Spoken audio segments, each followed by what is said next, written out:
So today we're reading from Śrīmad Bhagavatam, Canto 3, Chapter 5, Text 20.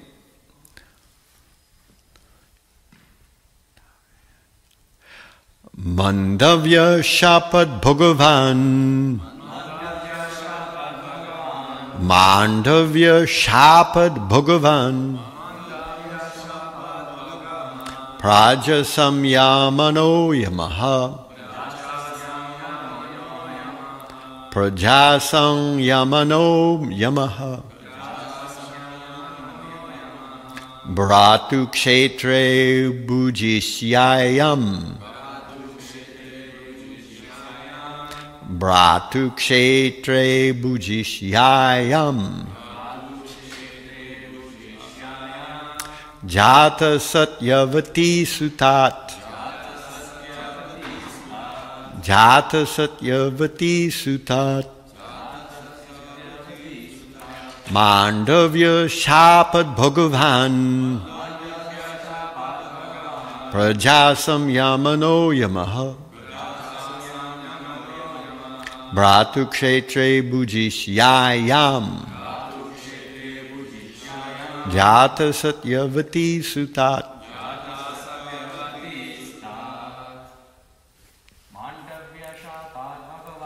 Māṇḍavya Shapad Bhagavan.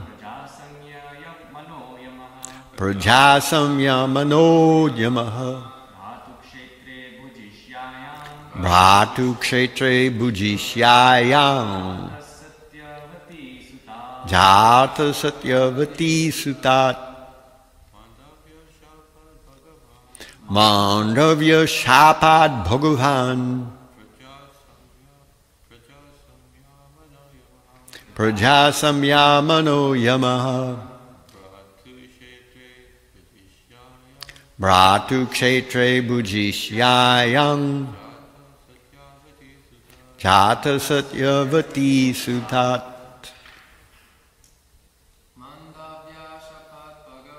Māṇḍavya Shapad Bhagavan. Prajasam Yamano Yamaha. Bratu Kshetre Bhujisyayam. Jata Satyavati Sutat. Ladies.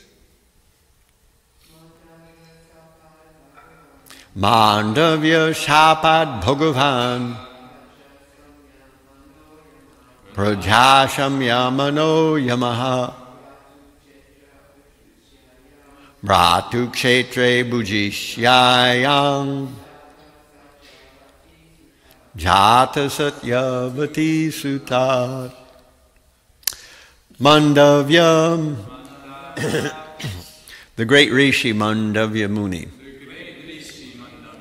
Shapat, by his curse, Bhagavan, the greatly powerful, Praja, one who is born, Samyamanaha, controller of death, Yamaha, known as Yamaraja, Bhratuhu, of the brother, Kshetre, in the wife, Bhujisyayam, kept, Jataha, born, Satyavati, Satyavati, the mother of Vichitravirya and Vyasadeva, Sutat, by the son, Vyasadeva.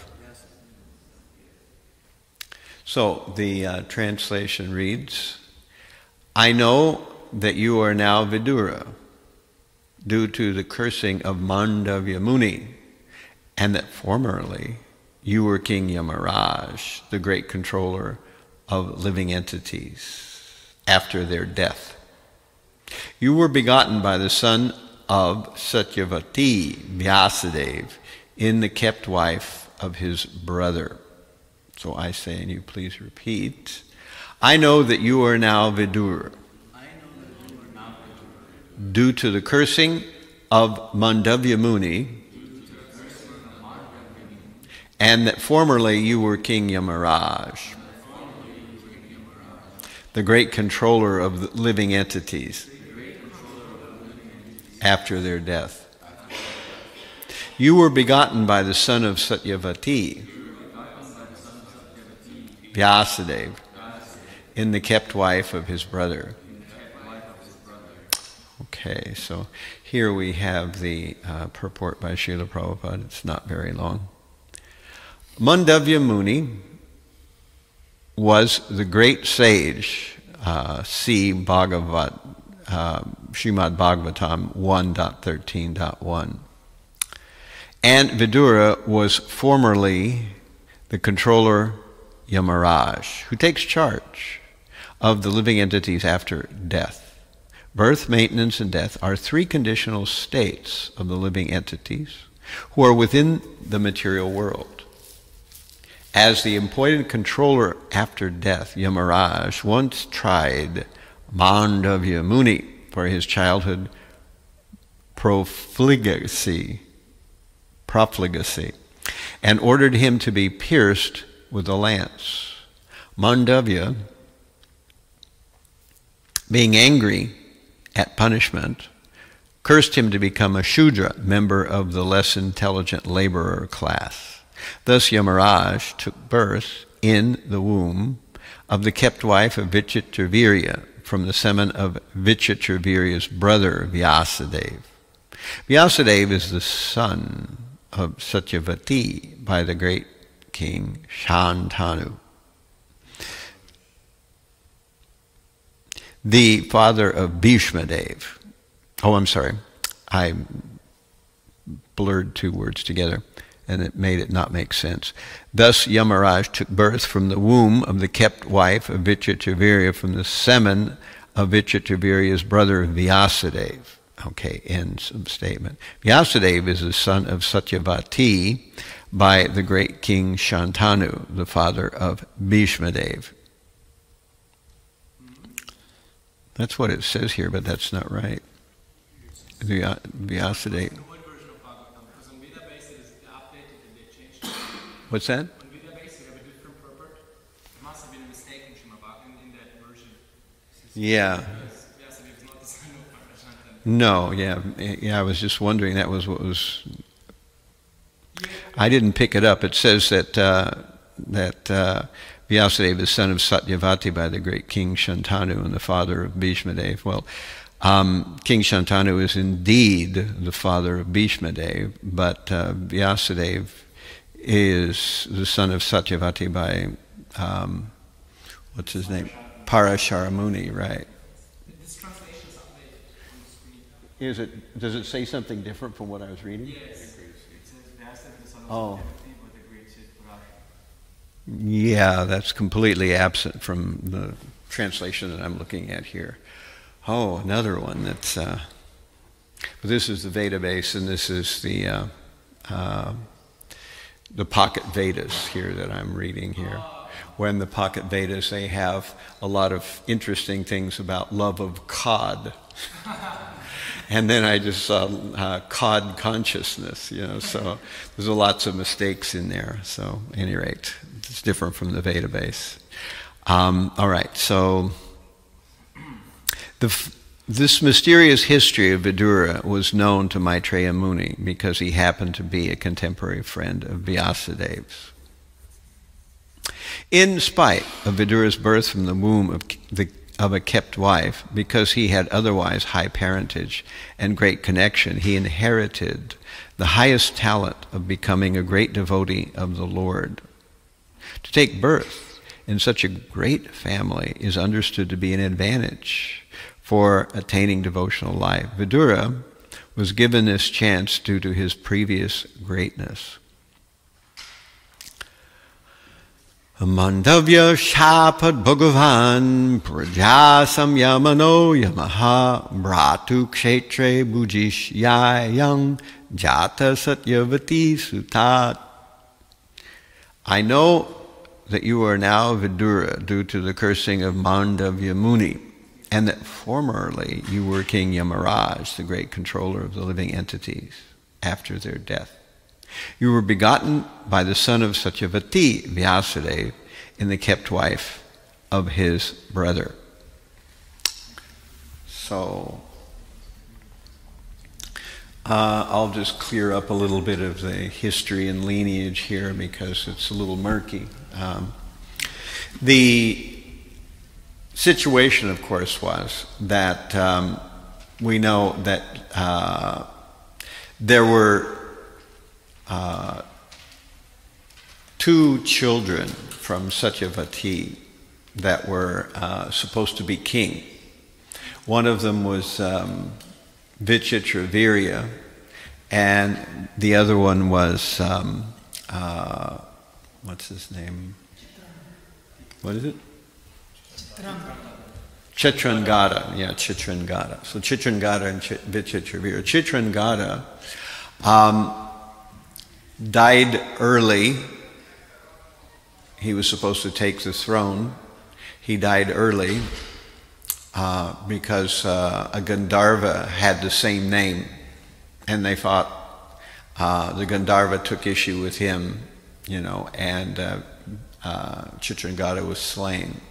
Vichitravirya was a young boy, and he was to be given 3 wives that were achieved for him by Bhishmadev. So Bhishmadev went and claimed the 3 princesses of Kashi, Amba, Ambalika, and Ambika. So he brought them back to be wives of Vichitravirya. However, Vichitravirya didn't live very long because evidently he contracted tuberculosis and died at a very early age. So there was no one to become king because Vichitravirya didn't have any sons, and Chitrangada was gone, and so there was no one. But Satyavati had a child before she had these other 2, and that child was Vyasadeva, and that's a whole story in itself. I'm not going to get into it because there's so many stories and sidelines here, but we'll just leave that for another day. So Vyasadeva, of course, is the author of Vedic literature. He's the one that writes all the Vedic literature. And so because he was also a descendant of Satyavati, he was eligible to prolong the line of the kings. So he was called to impregnate the wives that were to give children to Vichitravirya, who is now deceased. So Amba, of course, left early. She had actually wanted to become married to Shalva. That's a whole story in itself. So you have Ambika and Ambalika. So Ambika and Ambalika, they each come together with Vyasadeva, and because the situation is very difficult, you know, there's no one to be king, and they want a child as soon as possible. Vyasadeva asks that the girls be put through a system of purification first. But everyone says there's no time for that. We just have to have children as soon as possible. So he meets one of the queens or princesses of Kashi. And when she sees Vyasadeva, she's told that there's another member of the family that will give a child to her. So she's expecting a prince like her deceased husband, you know, Vichitravirya. But instead, it's Vyasadeva, who's a yogi, and he's got matted locks. He looks very freakish and very strange. And when she sees him, she is terrified, and she closes her eyes. So, of course, they come together, and when Satyavati asks Vyasadeva what the nature of the child will be, then Vyasadeva replies, well, because she closed her eyes, the child will be blind. And indeed, the child was born blind. That became, of course, Dhritarashtra. Then the idea was, well, that's no good, because you can't have a blind king. A king that has no vision is not able to protect anyone. So Vyasadeva comes together with the 3rd queen. So the first one left. The second one was became the mother of Dhritarashtra, and the third queen became the mother of Pandu. When she saw Vyasadeva, she was also terrified, but she turned white. So as a result, Pandu was born very whitish in complexion. Then they thought that they should have yet one more son. So neither of the two queens could go bear the idea of coming together with Vyasadeva again. So they substituted one of their maidservants. And because they substituted one of the maidservants, Vyasadeva came together with the maidservant. But the maidservant was not terrified by Vyasadeva, and she treated him very respectfully. So Vyasadeva explained that from her womb would be born Vidura, who would be very noble and actually be the spiritual guide for the entire family.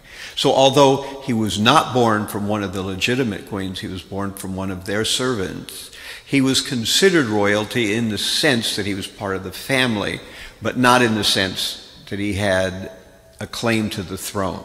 So Vidura then was the person who we see is very important. You know, he leaves Hastinapur when he's insulted by Duryodhana. He travels on pilgrimage, and then he shows up again. And here we're talking about how he had hoped to get instruction from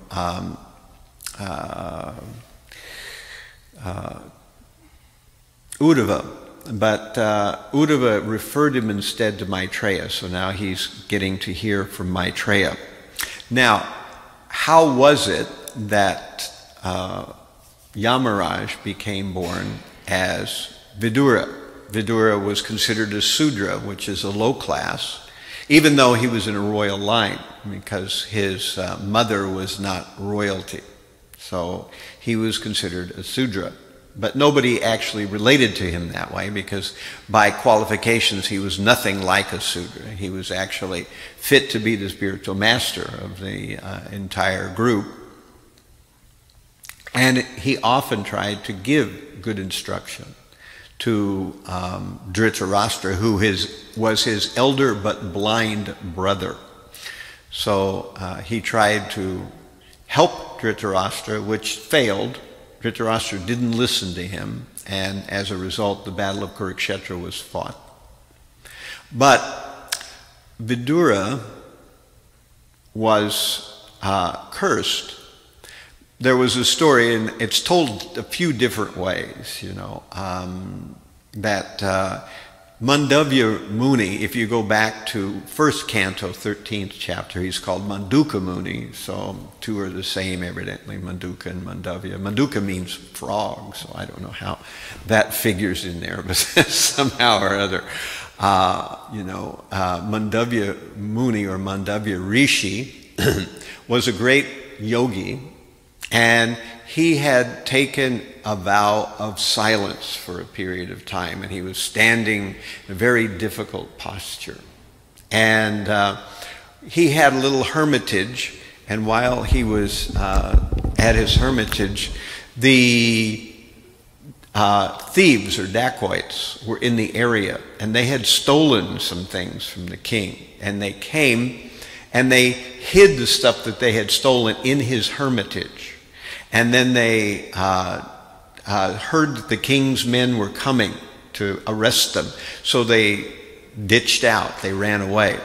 The king's men caught them anyway, and they caught Māṇḍavya Muni because they thought he was a part of the whole thing. They thought he was involved in the theft in some way. So they brought him, and he was sentenced, like they, to die on a pike.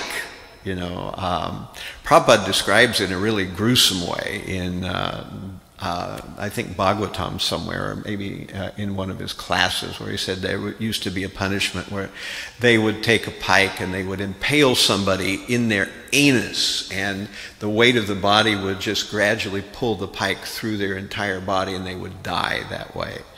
And this was evidently the punishment that was awarded to Māṇḍavya Muni, even though he didn't say anything because he had taken a vow of silence. So he didn't defend himself that he was not involved with these, thieves. So they all died right away, but because he was a great Muni, he didn't die.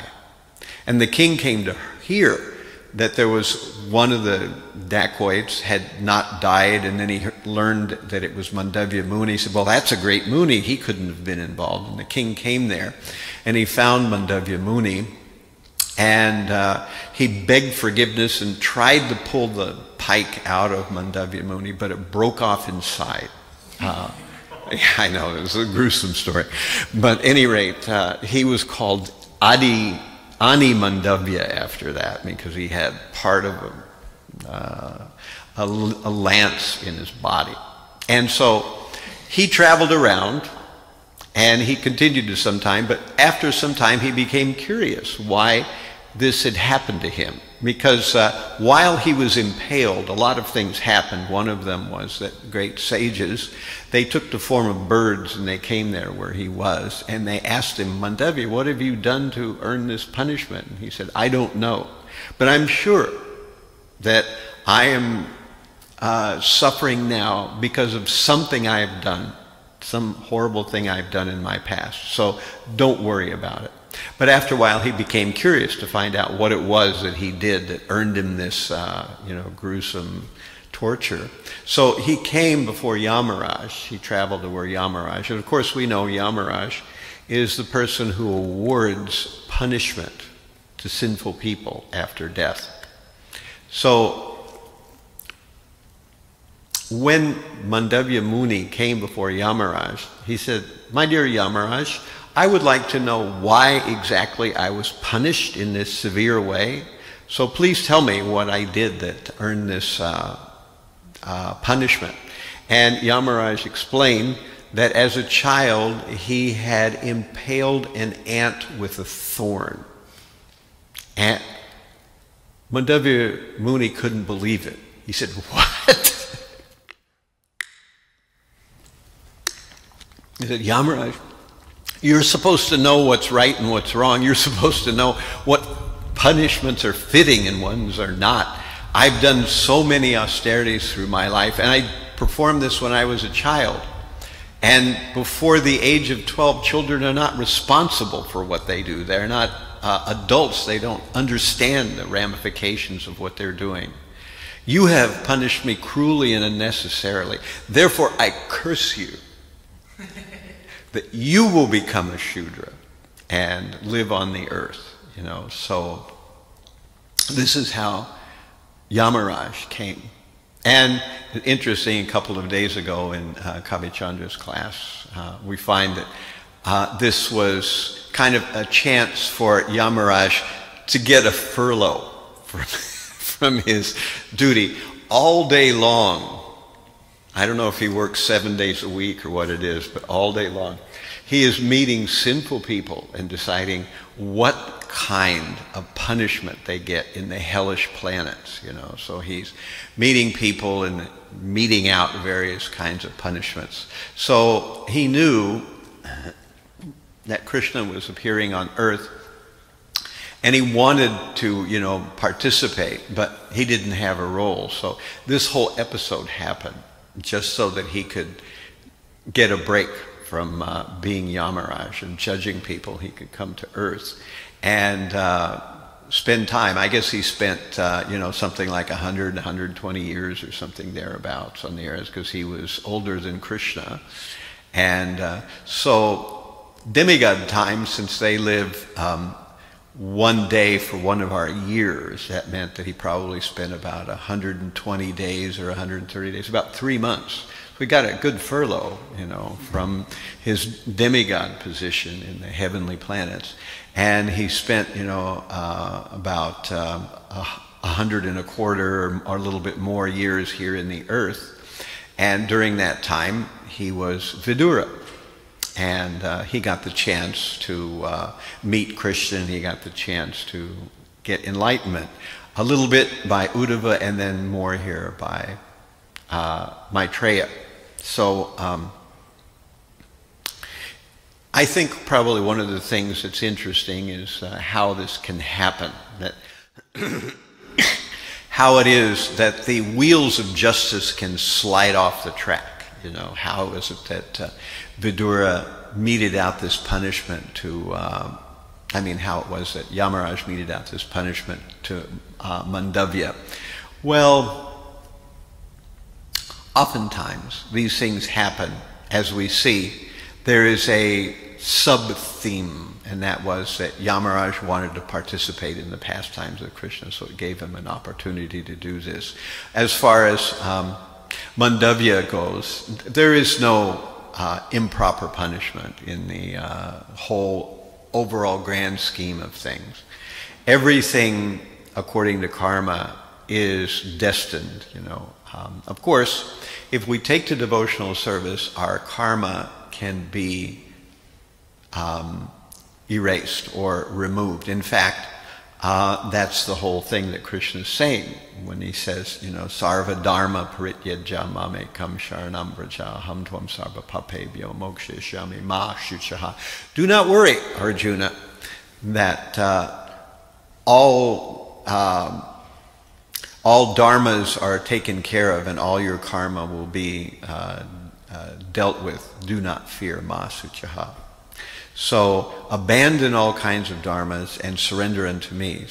And this is in general the way that it works. Krishna does not absolutely remove all of our karma, but he removes the biggest portion of it so that what we experience as devotees is a sort of pale representation of what would probably have happened to us if we had never taken to devotional service. Because by taking the process of devotional service, we become purified, we give up our sinful desires, we give up our sinful habits. That's possible when we take to devotional service. And therefore, all the downstream karma that was on the conveyor belt heading our way is revoked to a certain extent. It's revoked. But of course, the material world cuts nobody a break. It doesn't matter whether you're a man or a woman, doesn't matter whether you're noble or savage, it doesn't matter whether you're good or bad, it doesn't matter whether you're old or young, it doesn't matter whether you're royalty or you have no status. Everybody gets clubbed by the material energy. It's an equal opportunity offender, so everybody is raked over. That's the nice thing about the material world. So the real business is to learn how to get out of here. So the thing that modern society does not realize is that the material world is not what people think it is. People think it's kind of a playground where we can enjoy various things. And certainly, yes, you can enjoy things to some extent. But really, the material world is a giant machine that watches your every move and then is planning your good and bad karma to get funneled back into your future life at some point. And how does this work? It works through the demigods. There are 33 million of them, and chief of the ones in charge of karma is Yamarāja. So he's the one who actually is the final judge and arbiter of what happens to a particular individual. And so Yamarāja, he's the one that judges people and then decides, especially sinful people. He's not involved in the change of body for those who are not sinful. He's not a part of the system for them. They take birth again if they're not ready to go back to the spiritual world according to Krishna's various energies, but they don't have to see Yamarāja. However, those who are extremely sinful, they do have to appear before Yamarāja, just like our earthly courts. It works exactly the same way. In fact, our whole earthly legal system is a kind of weak representation of the whole karmic court and trial system, which happens in Yamalok, which is a friendly, happy place just a few miles away from hell, where people, once they get judged and everything, they get dispatched by the bailiff, and they get a chance to experience whatever torture is their lot according to the tortures they cause to others. So, of course, in the hellish worlds, people suffer in a subtle body, so they are not disturbed or destroyed by the suffering they encounter. Rather, they're able to experience suffering again and again. And then eventually, they get released, and they are able to continue the cycle of reincarnation. And so this whole system is there so that people will at least try to learn how to be pious. But even that is a trap, as we've said, because what we really want to do is not accumulate pious credits, but we want to get rid of both sinful and pious credits. We want to get rid of papa and punya, and we want to take to devotional service, which eats up both. Devotional service eats up the past sin and retribution that was headed our way. It also eats up the past good karma that we had heading our way, so we aren't trapped by our good karma either. So this is how the universe really works. And of course, that's not the subject of this part of Bhagavatam. Here we're going to learn very much like, it's odd that in Canto 2, Chapter 5, we hear how the material world is arranged and how it is deployed. And here in Canto 3, Chapter 5, we hear again how the material world is deployed. And the two accounts are very similar. There's some difference and some difference in focus. In 2.5, we're hearing Māṇḍavya Muni speaking to his father, Brahma. But here we're hearing Maitreya speaking to Vidura. So in both cases, we're hearing about how the material elements, we're going to hear how the material elements come into existence. Because this is a virtual world. Everything looks solid. Everything seems really tangible. We have a naive sense of what's going on here. But all those things are fiction. It just looks a certain way. And yes, the world does seem solid to a certain extent, but as we see with the amazing potencies of even people like Māṇḍavya Muni, they can counteract what appear to be the laws of physics. They can counteract what should have been a death sentence for them. And we see that in the same token, that something is going on that's completely invisible in our everyday world, and that is the progress of karma as it funnels its way back to the individual. So good karma and bad karma, they boomerang up into the sky, and they hover for some time, and then they come back. And we can ask, well, why is there a time delay between we create a sin and the karma hits us? Well, sometimes there's not a time delay, but most of the time there is. And the reason that there's a time delay is that most people can't put the two together. They can't realize that they, because of a particular sin, are now suffering. So this allows people or encourages them to stay here in this crazy world. And otherwise, if it was too obvious, then people would immediately just leave the material world and go back to the spiritual world. But there has to be a reason to stay here. Krishna has to create a place as an alternative for the spiritual world. So he creates a place where, unless you're really serious, you will not understand what's going on here. And you'll take this material world for a solid place, which is tangible, where you can try to enjoy yourself, but you'll never really be able to enjoy yourself. And your karma will hit you in the back, and you won't know why you're suffering. So that's actually what is happening to most people, except those who read Srimad Bhagavatam and learn from a bona fide spiritual master what's actually going on here. Okay, so let me take some questions now. Right.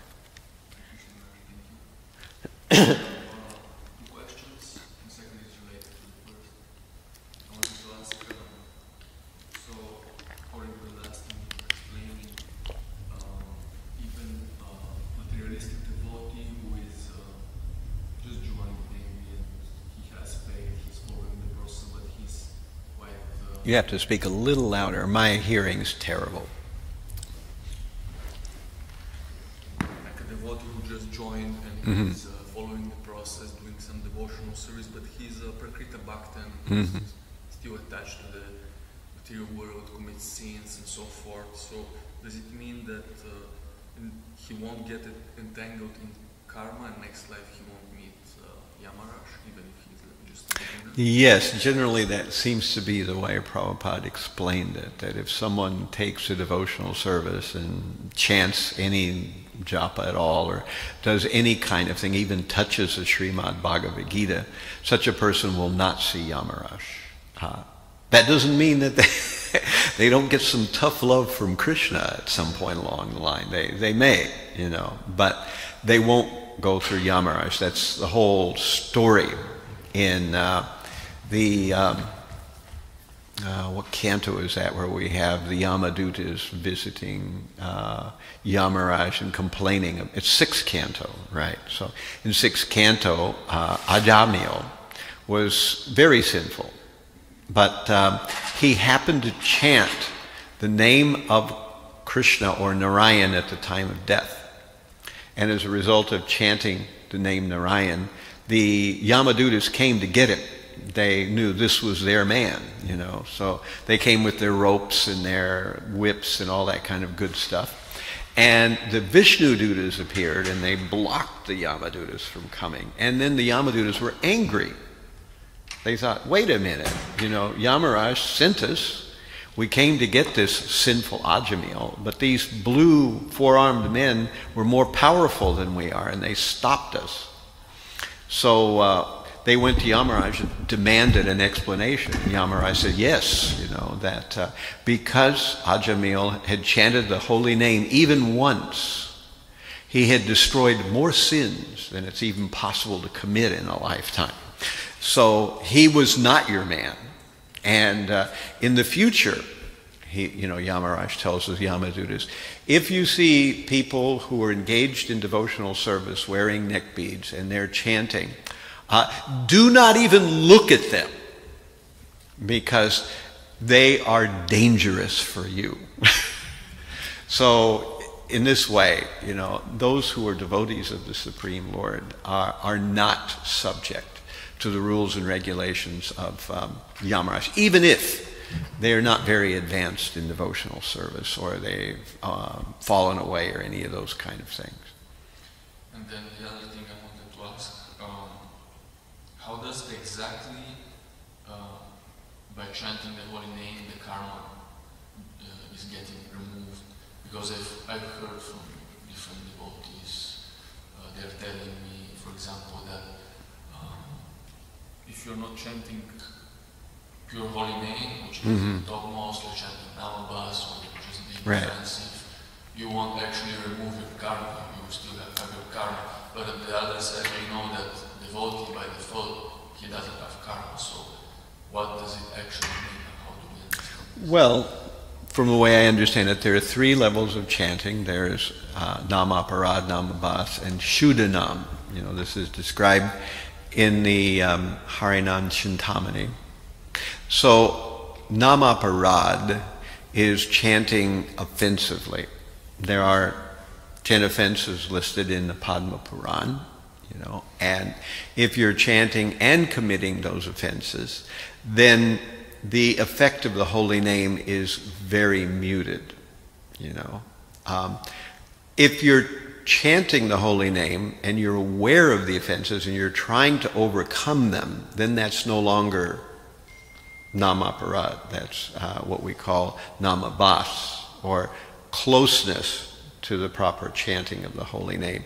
And in this way, the holy name is getting rid of all your karma. The holy name gets rid, it says in Harinam Chintamani, of the mist of anartha, which is Hridaya Dorbolyam, Asat Trishna, and something called aparad. So in the early stages, Asat Trishna and Hridaya Dorbolyam are destroyed, you know. Hridaya Dorbolyam is weakness of heart, you know. The attempt to try to do something but not being able to follow through on it, or being, you know, sidetracked. Whereas Asat Trishna is thirst for the material things of the material world. So by chanting, these are easily kind of removed in the short term if one is just sincere about trying to chant the holy name. However, aparad is not removed unless one makes a specific attempt to get rid of aparad. So aparad can seriously block the holy name's effect. It's mentioned that, like the sun is huge, the earth planet is tiny, so the sun is huge, and the clouds in the earth are not very big, but the cloud can stand between you and the sun. So the sun is there, but you're not able to take advantage of the sun because of this cloud of anartha. So if one is serious about chanting, in time it will remove everything. And generally speaking, if you are chanting without offense, you are destroying all your past karma. However, in the next 10 minutes you can rack up some new karma. So that's what's not destroyed. Only when we reach the point of Śūdanam are we at the stage where we're getting rid of all of our material desires, which are the linchpin of why we're here. Because of material desires, we have materialistic tendencies. Those materialistic tendencies lead to sin. That sin leads to karma. So if you stop material desire, then there's no materialistic tendency. Then there's no sin. Then there's no karma. But that's the point that you have to get to. And so in this way, the holy name is able to gradually, like the sun evaporating urine from a filthy place, the sun will eventually purify us completely. The sun of chanting the holy name of the Lord. So to the extent we can chant without offenses, to that extent, the chanting of the holy name will rapidly purify us, or if we chant with a lot of offenses, it will very, very slowly purify us. We may be getting rid of our past karma, but we're not getting rid of our material desires very quickly because we're committing offenses. So that's why it says if one chants the holy name with the 10 offenses, then even after millions of births, one will not get the love of Godhead, which is the ultimate goal of this process. Bahu Janma Kariyari Shravana Kirtanam Tabutana Paya Krishna Padi Premadana. So if one is chanting with offenses even after millions of lifetimes, one will not get the result, which is love of God. One will get at least release from karma, but the real benefit of the holy name is beyond that. So did I answer your question? Yes. So like for example, when we say a devotee doesn't have karma, we actually mean a devotee who is at least, like you just said, chanting progressively. Right. This is a devotee which doesn't have karma. Right. Otherwise, other categories of devotees, they do have karma. Well, here we get into a little bit of semantics, because sometimes we call what Krishna does to devotees Krsna Karma. Like I've heard it referred to that way in ISKCON. It's not regular karma. It's Krsna Karma. So regular karma, it's Yamaraja's deal. Yamarāja, the 33 million demigods. There's a law book, the laws of Manu. There's all kinds of codes. When you break something, some infraction in the material world, you incur a particular kind of reaction, and Yamadutas are writing it down. So, like Santa Claus, he knows whether you've been naughty or nice, and they write it all down. And then if you don't do something about it, you experience all that either at death or in your next lifetime. So karma stays with you. But because Krishna says that he carries what we lack, and that we can forget about Dharma, Krishna takes his own sense of how to purify us. And it's not the usual karmic chain anymore. So we could call it Krsna Karma. And sometimes people just call it karma because it looks like karma, but it's not actually. It's Krishna's tough love that he sometimes gives to devotees. And it can be extreme, you know, in some cases. So it's not that Krishna just, if you're going to be a total nonsense as a devotee, it's not like Krishna will let you slide forever. Eventually, you'll see that Krishna's no fool. He knows what you're really up to. And, you know, he may give you some tough love. But it's described like karma is when a child steals something in the marketplace and the police come and arrest him, whatever the charge is or whatever the sentence is, he has to do that. But the child of a king or the child of some dignitary gets caught, the police don't do that. They turn him over to their father, and the father punishes him, but in a different way.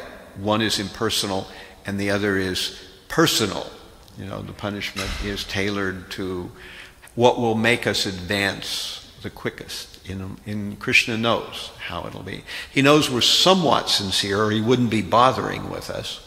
But he knows that we've got something that we're not ready to give up or whatever it is. So he's going to give us some issue for that. And through the suffering we get, then we understand our mistake and we move forward.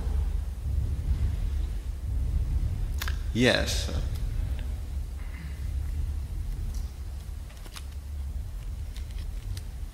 My question, we always hear about that Varnashram is not based on birth, but it's based on quality in the work that one person performs. But then we can see clearly at the time of Mahabharata, or even earlier in Bhagavatam, you can see it's clearly based on birth actually. That what? That we can clearly see how Varnashram is based on birth. Like in this case, there was no king, and the king had to take birth in this line, you know, and not only in this line, but also from like, you know, person from the higher caste. Right, like right. Vidura, I mean, he was more Brahminical by nature, but I'm sure there could have been other qualified kings, you know, to take the place, but it was not possible.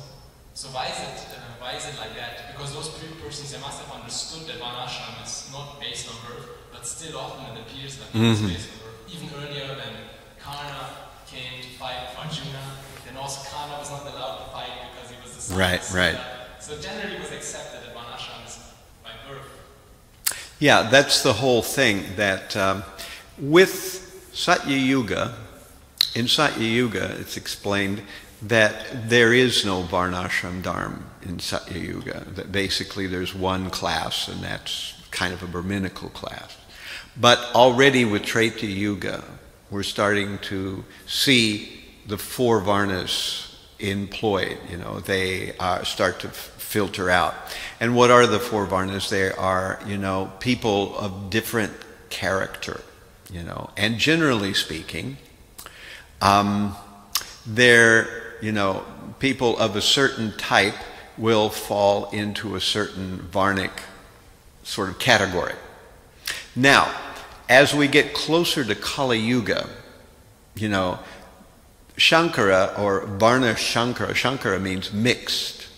So like a painter, you have maybe red, green, and blue. Those are the primary colors, you know. And in the beginning, you've got three basic colors, and you're mixing red and green and maybe red and blue.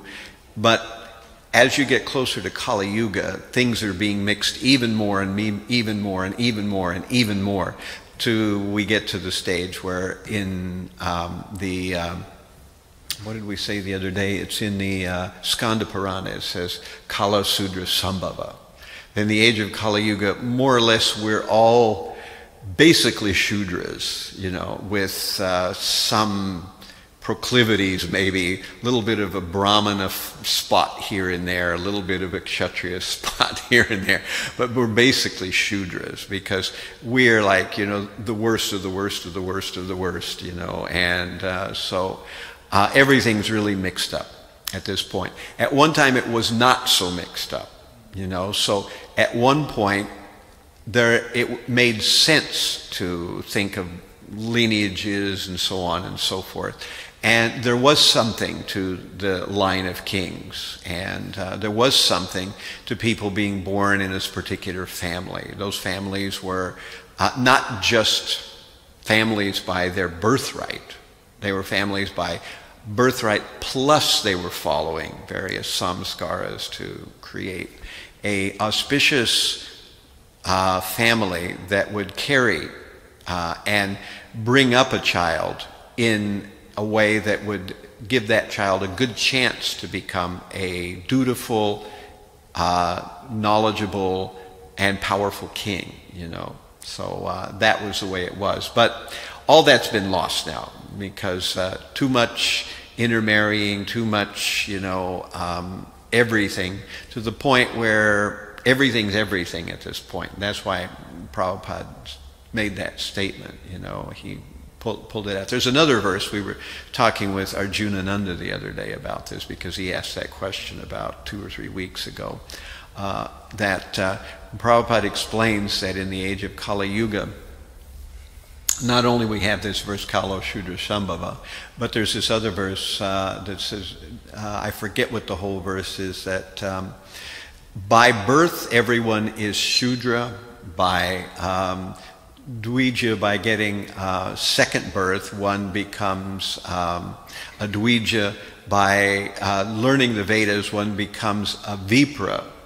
But by learning how to serve the Supreme Lord in devotional service, one becomes actually a Vaishnava. So, you know, there's this kind of idea that although we are the bottom of society, that by devotional service we are purified. So we are not trying to establish the Varnashram Dharma of 5 millennium ago, you know, 50 centuries ago of Arjuna and Krishna. What we're trying to do is establish what we call Daivi Varnashram Dharma, which is Varnashram based on people who have taken purifying activity through devotional service. That's what we're trying to do. So at this point, you know, people claiming I'm a Brahmana or I'm a Kshatriya because of my family makes no sense.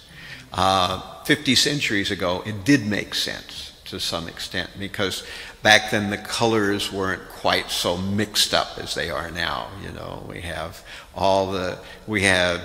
you know, generally a Kshatriya was actually a Kshatriya, generally a Brahmana was actually a Brahmana.